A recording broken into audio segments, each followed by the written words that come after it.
friends, I'm Ryan, and this is Demos in the Dark. Sit back, relax. We're going to talk about the new EF-X2 from Echofix, the Mark II. Now, I'm guessing if you're watching this, you are either interested in trying one of these out, or you have a version 1 and you want to know if you should upgrade to a version 2. So most importantly, the guts and the sounds are still the same. You still get the same great tape sounds that you get out of the version 1 in the version 2. What we're mostly looking at in the version 2 is more ease of use, more I/O options. They moved some of the control options from inside of the cabinet to the front panel. So on version 1, we have the direct on and off, we have the motor on and off, the sound on sound, and the echo on and off. All 4 of those are the same on the new version. What we have here are 2 new options. So we have the DSP reverb as well as chorus selector. And then we have a blend between the spring reverb and the DSP or the chorus. On the back, you'll have the balanced XLR in and out, then that's consistent with the older version, but you have new 3 TRS outputs that offer some really cool possibilities. You have an echo only out, you have an effect only, so this is the reverb and the chorus, and you have a direct only out. This is really, really valuable for mixing purposes. Now for one of my favorite upgrades to this unit, we have the auto tape stop. This was designed to extend the life of the tape loop, the motor, and the roller by disengaging these features when the echo unit is powered on but not in use. In the on position, the motor will turn off and the pinch roller will disengage after not receiving signal for approximately 5 minutes. Once the unit receives signal, the unit will operate as normal. It is not uncommon for me to record something, listen back to it, make some minor tweaks and stuff like that, and then something else will catch my attention. And meanwhile, that motor was just going the whole time. And with the new unit, it actually turns that off. So saves tape, saves the motor, saves energy. I also forgot to point out the obvious, and that the old unit is wrapped in Tolex. And this one here has some nice wood grain paneling with some plexiglass on the top. If you're one who gigs these units, that might be a deciding factor for you. This is definitely more of a studio grade enclosure than the old unit was. All right, we're gonna hit this with some guitar. And I have a Sipe Guitars OH19. I am plugged into a Silktone amp. Actually, I'm running into here and out of here and into the Silktone amp. I do have the effects disengaged, but there will be, of course, there will be some sound coloring with something like this.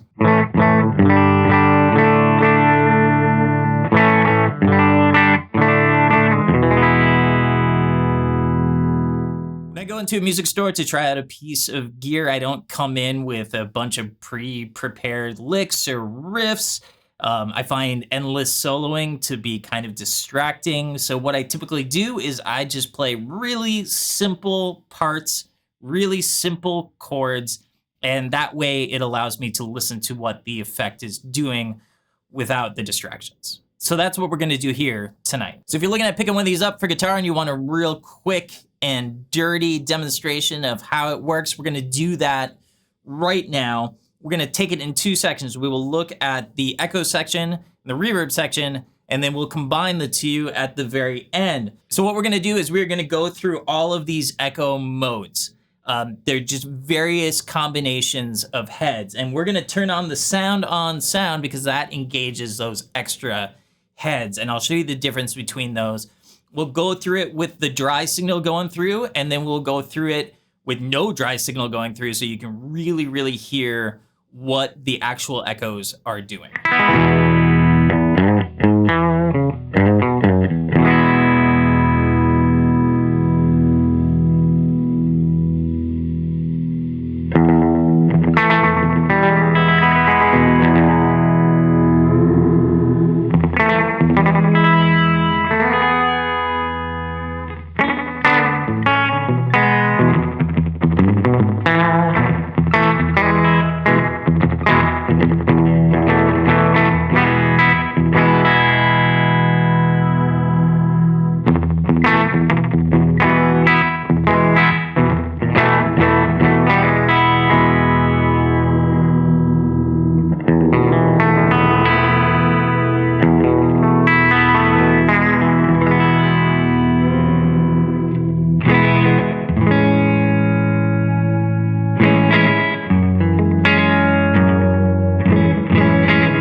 what these echo patterns are, we're going to turn the direct off, crank up the echo volume.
So now I have the echo turned off, and we're just going to take a look at the reverb. So the reverb, we have the DSP reverb and chorus selector here, and then we have the spring reverb, the DSP, and a blend between the two. So let's check out this DSP reverb. Pull that reverb volume up.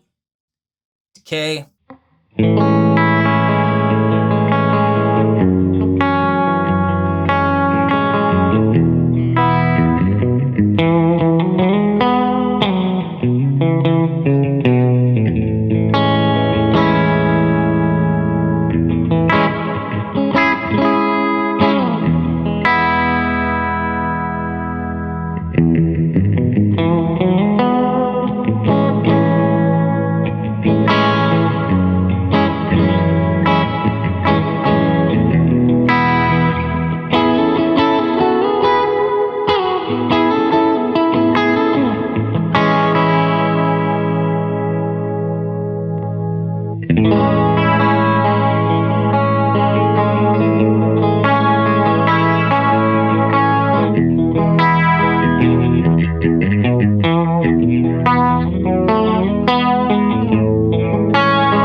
I found a reverb sound that I like. And we're just gonna mix some echo into it. Turn that back on.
Just a brief overview of the EF-X2 from EchoFix. This is the version 2. You know, if you're an owner of the version 1, I don't think this should bum you out too much. There's definitely some cool added functionality here with, you know, having the toggles on the front, definitely the TRS outputs on the back, but that's only if you're doing like some mixing and stuff like that and you want to use this in your buses. I will say the auto off function is just a great thing to save tape. Like just absolutely, like it just helps preserve the machine. So that's a nice feature, but it's a utility. You still get all the same great sounds out of both units because it's pretty much the same there. And overall, this is one of my favorite tools at my disposal, and I am super fortunate to have this tool at my disposal because it's just, there's nothing like tape. There's just literally nothing like tape. So thank you, EchoFix, for sending this over for me to check out, and thank you for the privilege of your time.